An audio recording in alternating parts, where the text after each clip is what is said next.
आध्यात्मिकता की शक्ति क्या है? जब ये प्रश्न आता है कभी-कभी मेरे सामने, तो मैं इसके सिलसिले में एक ही उदाहरण देना चाहूँगा। अमेज़न के जंगलों में एक जनजाति पाई जाती है, वाओरानी ट्राइब।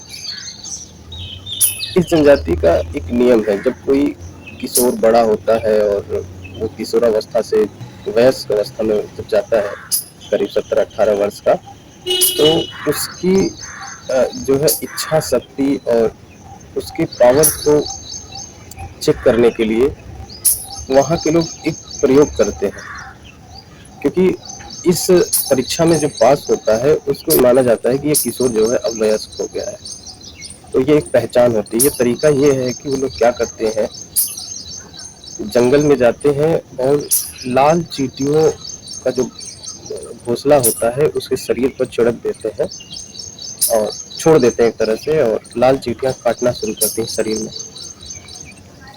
शरीर के सभी अंगों में काटती हैं, आँखों पे, पलकों पे, कानों पे।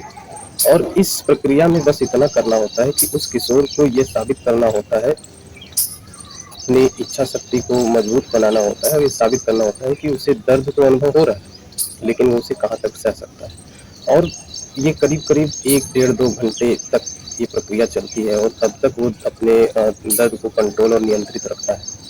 और चींटियाँ शरीर के पूरे हिस्से में काटती हैं जहाँ वो काट सकती हैं।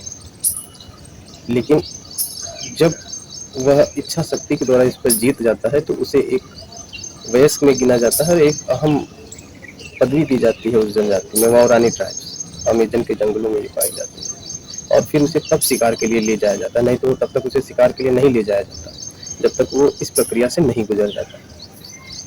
तो यहाँ पर आध्यात्मिकता का एक रहस्य देखने को मिलता है कि जब आप अपने आप को इस शरीर से अलग महसूस करेंगे या मान लेंगे, तो हमारा शरीर और दिमाग भी उसी प्रकार जो है प्रतिक्रिया देता है।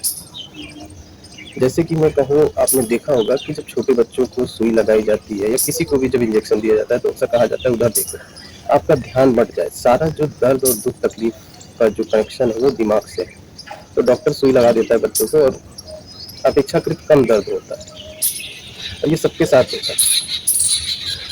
तो वाओरानी ट्राइब क्या है, ये जो वाओरानी जनजाति है, यह एक चीज सिद्ध करती है कि जो आत्मा महसूस करती है शरीर के द्वारा महसूस करती है, अगर हम आत्मा और दिमाग का जो कनेक्शन वो शरीर से थोड़ा सा अलग कर लें या उसे कंट्रोल कर लें, नियंत्रित कर लें, तो हमें दर्द का अनुभव तो होगा, लेकिन हम उसमें नियंत्रण पा लेंगे। ये बहुत बड़ा प्रयोग है। तो यहाँ मैं कहना चाहूँगा कि आध्यात्मिक दुनिया में ये चीज साबित करता है कि आप अपने शरीर के इंद्रियों पर नियंत्रण पा सकते हैं, यह संभव है, और उसके द्वारा आपको एक अलग ही सुपर पावर मिल जाएगी। तो इस प्रयोग को किया जाता है और इस प्रयोग का एक बड़े लेवल में उपयोग होता है मेडिकल चिकित्सा में। जब लोग इंजेक्शन वगैरह लगाते हैं या कोई ऑपरेशन करते हैं या कहीं चीरा लगाते हैं या कहीं किसी भी शरीर को कष्टदायी अगर होता है, तो लोग वहाँ पर मानसिक रूप से मजबूत बनाने के लिए आपका ध्यान भटकाया जाता है। तो मानसिक रूप से अगर आपको मजबूती चाहिए, अगर आप स्ट्रांग माइंड चाहते हैं, तो अध्यात्म में मेडिटेशन जो ध्यान होता है ये बहुत ही अहम रोल अदा करता है, बहुत ही मुख्य रोल होता है हमारे लाइफ स्टाइल में, हमारे जीवन में। तो अध्यात्म का एक बड़ा ही महत्वपूर्ण रोल है बहुत सारी चीज़ों में, जो हमारे जीवन को सबसे ऊपर बनाता है, सबसे अलग कर देता है, बियॉन्ड द कॉमन पीपल, ये आपको बना देता है। तो this is the formula that how you can be a different person with the help of spirituality. So I would like to say that come with us, join us, and be a different person in this world, because you will never come in this world. Thank you very much. बहुत बहुत धन्यवाद।